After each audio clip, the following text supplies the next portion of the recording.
Yo, what is going on, guys? Cryptic TMT back with a brand new video. Today, Studio 397 dropped the new update for Le Mans Ultimate for the end of February. So let's dive in and see what the new trailer is saying for what is up and coming in the game. I'm pretty excited, man. I did read out some of the stuff on the patch notes in my stream, but this is the actual trailer for the new update. So let's have a look, see, and let's see what we can expect for the next update.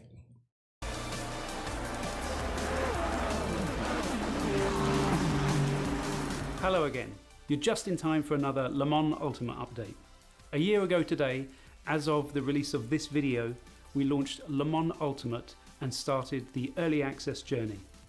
It has been a remarkable 12 months, and we're it's already a year. All of you that have supported Studio 397 through this process, as we aim to bring you the next level endurance sim racing experience that you're looking for. Over the last year, we've brought you major features such as an innovative co-op mode and the ability to... Bro, it doesn't even feel like a year. It's been out a year. That's crazy. That is crazy. What I will say though is all the financial worries and stuff that they seem to have at the beginning, I feel like they've probably surpassed their sort of aims, because the game seems to be thriving at the moment. A lot of people playing it, a lot of people streaming it. It seems to be in a good place at the moment. To save and load your race, quality of life improvements such as the racing radar, optimizations such as better memory performance and improved menu functionality and responsiveness.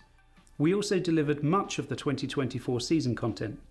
Additionally, we've also increased the stability of the game by around 80% compared to our initial launch. It's a vastly improved experience from the beginning of this journey. In the last update on the 10th of December, we launched the Lagos circuit and the very first of the LMGT3 cars in the form of the BMW M4, Ferrari 296 and the Corvette Z06. I still think they need to work on the balance of the LMGT3s, to be honest. I still think there's definitely room for improvement, but they've done a pretty good job, man. Especially when you think about like how broken the game was at the beginning and how much people's computers were crashing and all that good stuff, and they kind of fixed it pretty quickly, man. If you look right now, Assetto Corsa Evo, I remember a lot of people had a lot to say and a lot to criticize of Le Mans Ultimate, and I don't see quite the same amount of energy being given to Assetto Corsa Evo, which is terrible when it comes to how the game runs. You know, you can't even stream it without having to make crazy changes. So yeah, you know, I feel like they've done a pretty good job, all things considered. Additionally, we made the McLaren 720S Evo available for all early access players, so everybody can enjoy this new class. From a features perspective, we added the ability to host your own server for the first time via racecontrol.gg. Online championships were added for Race Control Pro, the new subscription option, catering to our online power users that want greater progression through Studio 397 hosted leagues with reviews by our stewards for racing incidents. Enough of the past. Let's look at the next release, scheduled for I was just thinking that. 25th. Come on. Number 1. More LMGT3 cars. Okay, what we getting? Turns out our LMGT3 cars have been quite popular. Whilst the 4 cars launched in December was a nice appetizer, We know we're getting the Mustang. The next 3 are about to give the grid even more personality. As part of 2024 Pack 4, the first new challenger to Le Mans Ultimate is the Porsche 911 GT3R. Jeez. Listen, the car looks quality. In my head, I can already see the Porsche being rapid. Just by I'm just thinking of the physics of the game. I can imagine the Porsche is going to be pretty quick. Powered by the iconic flat 6 engine, it's sure to become a firm favourite. Also part of the Pack 4 release is the Aston Martin. Okay, we've got the Aston LMGT3. The British mark has been an ever-present manufacturer at Le Mans. Where's that Lambo at, bruh? The generation GT3 machine will be new to many sim racing fans. Hey, this is an Aston Evo. 24 season program. We promised a second free car to add to the McLaren 720S. Okay, so it's the Mustang. And we're excited to tell you this will take the shape of some impressive American muscle. The Ford Mustang LMGT3 is about to roar its way into your hearts as you take to the track. Ah, no Lambo. Number 2. Enhanced LMGT3 tyre model. Whoa. We're excited to get your feedback on our improved tyre model. a significant update from our last release. Working with real-world drivers and data, we've been able to update the model, implemented only on the LMGT3 class model. Okay. This is arriving first for the LMGT3 class. Once refined, you can expect the other classes to receive updates to their models. What's different? Well, the overall feeling should be both more realistic and stable, enabling you to push with confidence throughout your stint. This was one of the biggest pieces of feedback from our real-world driver testers, and we believe what did they change, man? A significant step forward. The balance has shifted slightly more rearwards, creating a more stable feeling and should allow more aggressive setups to enter an operating window. More aggressive There's also more load setups. sensitivity on the rear tyres, which will reduce the push found typically at higher speeds. Additionally, the slip curve along with the transient thermal grip loss have been tightened up, resulting in more grip and performance loss from pushing the tyres beyond its limits. Oh, okay. So what it sounded like basically if you wring the hell out of the tires and you start getting it sideways, your tire wear is going to be increased pretty much. That's what I'm getting from this. But I know like a lot of people used to complain about the cars feeling a little bit floaty or stuff like that. So it seems as if they've given a little bit more rear grip, rear stability to kind of get the car like that downforce feeling. So the car doesn't sort of float through corners. It can sometimes feel like that if it's particularly like off throttle through fast corners. If it gets a little bit sideways, it can feel a little floaty. So that'll be interesting to test when that comes out. It said you can run more aggressive setups. I don't know what they mean by that, but we'll see. Maybe they mean like more rake. But for the most part, most people ain't even touching setups right now in this game. Everyone's pretty much always doing the fixed races. So We've also tuned thermal degradation slightly upwards, reducing the benefits from aggressive sliding, particularly over longer stints. Taking care of your tyres is essential for endurance racing. Number 3. New track layouts. All right, this is what I wanted to see. This is what I wanted to see. This is what I went through on my stream, and I was trying to think of the different track layouts to the tracks that we already have. And I think we figured out Fuji has the no chicane, and Kota's got a short layout, and Sebring's got a short layout. I watched a couple of them on stream, so I wonder what they're gonna do. I'm hoping that they bring the Bugatti circuit for Le Mans out. That'll be quality as well. Variety is the spice of life, and in this update we're incorporating some new layouts for some of the existing tracks in Le Mans Ultimate. Fuji will be gaining what we expect to be a popular modification to Sector 3, with a layout that removes the tricky chicane. Monza Curva Grande bypasses the traditional Turn 1 incidents and moves them to Turn 4 instead. Oh my god! Francorchamps doesn't have any layout changes, but we have I was about to say pit lane. This will now. Okay, so now it's got the exact same pit lane as ACC. Interesting. I'm just think of how bumpy the pit lane exit is on ACC. Can you imagine how bumpy it is on Le Mans Ultimate? Because the bumps are pretty serious on this game. Allow up to 62 drivers to take on the Ardennes Challenge in a single group. 62 drivers. 2 American tracks, Sebring and Circuit of the Americas, will be receiving 2 shorter layouts that are perfect. Oh yeah, I saw this on stream actually. Racing. Sebring has the school.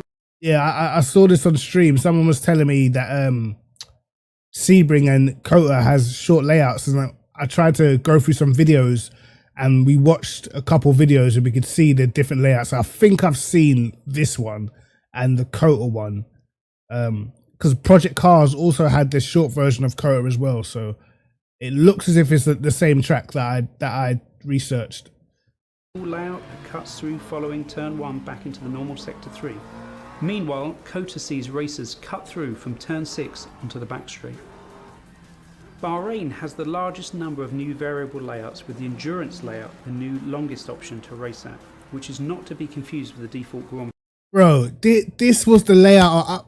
On stream, I tried to drive around here because you can go around the bollards that are normally round about here.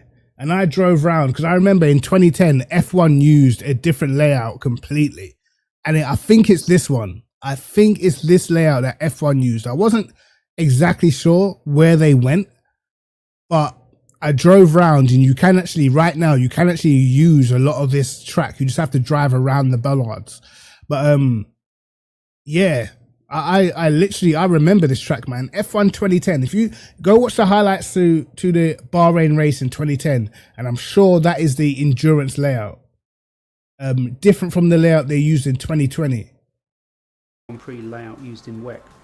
There is also the paddock variant cutting through from sector 1 to 3. Oh, what? Again, Yo, I didn't know about this layout.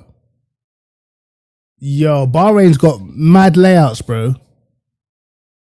Again, another likely LMGT3 favourite. Finally, the most exciting track layout for me is the outer circuit, which in hypercars is particularly fun. For fans of hitting warp speed, Circuit de la Sarthe or Le Mans will be available in no chicane mode. Yo, it's time to dust off the low downforce setup and get into the slipstream. Bro, listen, I'm gonna tell you guys right now, don't touch the Corvette around this track, bro, because the 6th gear is terrible. So yeah, if you're jumping in the Corvette and the LMGT3s, GG's, bro. You're gonna be nowhere by the end of the straight. If they're running no chicanes, that's pretty insane. Of the car in front. Number 4, HUD improvements. In this release, we've taken a hard look at the data that's available to you whilst you're racing. The standings in the top left of the screen have been updated to include live tyre compound and virtual energy data. Yo, that's dope. Teams have access to in real life competition. You'll also be able to see if players around you have any penalties upcoming. You can see their tyres as well. Within the multifunction display, or MFD for short, has had improvements made to the signposting of which cars are directly in competition with you. There's now a gradient red for drivers that are or about to be a lap ahead, and blue for drivers a lap behind. In the top right section of the screen, you'll find the addition of your last lap showcased on the screen to help your awareness of current performance. Additionally, the delta has been given a reset delta keybind, and the sector splits have been reassessed to ensure accuracy. There's also an estimated number of laps when in the race session, which is based on the top category that should help you when inputting the amount of virtual energy required when needing a splash and dash. One of our most highly voted for requests on the community forum, a damage display, has also been added. Oh my god, thank you, bro. Thank you. Like, we've needed this so much, bro. A damage HUD, so now you know if your car's chalked or not. Jeez, bro, it needed this so badly. I can't believe it's taken a whole year. See 4 states: white for normal, yellow for minor damage, red for major, and flashing red for something being missing, probably worth a pit stop at that point. Number 5, other updates. Cold tyres is a feature of the FIA World Endurance Championship and something the real world drivers have to manage. But we've allowed a tyre warmer toggle to be applied to online and offline experiences, so you can choose whether that's something you want as part of your race. Okay. On the subject of tyres, we have also made the limited tyre set rules correctly apply across all sessions, and added the ability to set the number of available tyres in race weekend. Okay, that's dope. We've made some further improvements to the AI. They've had another review to improve their behaviour, particularly in close proximity to other drivers and when overtaking. The tyre strategy management has also been updated, so they only change tyres when they deem it necessary. A small but mighty update to the UI is the addition of the Le Mans Ultimate logo to the top left. Clicking that will take you straight back to the main menu. Online Championships, now in Season 2, has already received some improvements. Oh shit, Man Like Predator's got his name on the official channel, come on. Which is the ability for our stewards to apply point reductions for unfair moves, and driver rank leagues being allocated by class only. What's next? Some of the features we'd hope to get into this release, as previously mentioned in January, are moving to our planned May release. This includes teams, driver swaps, and loadable custom liveries with automatic. Driver swaps looks decent, bro. I can't lie. I saw like 8 drivers just then, so if it's gonna be like the way, I hope they integrate it right. It's not too technical. But 8 drivers in one team, you're easily doing a 24-hour with 8 drivers, bro. Automatic downloads. We're looking forward to sharing more on that soon. The new Pack 5, automatically included for 2024 Season Pass owners, will feature Lusail International Circuit with its fresh LiDAR scan from July 2024. Yo, I don't know why, I'm actually gassed to drive this circuit, bro. I'm actually gassed to drive this circuit. I think in the hypercars, particularly, this circuit is going to be amazing. 4 and 2 more LMGT3 cars to be added to complete the 2024 season. That's the Lambo and the Lexus. Have to wait and see what we announce after that. This past year has absolutely flown by. We said at the beginning this really is an endurance project for us, and we're excited to bring you further content, features and improvements. We hope you enjoy this update. For us, the next stint is underway. Thanks again for the support, and see you on track very soon.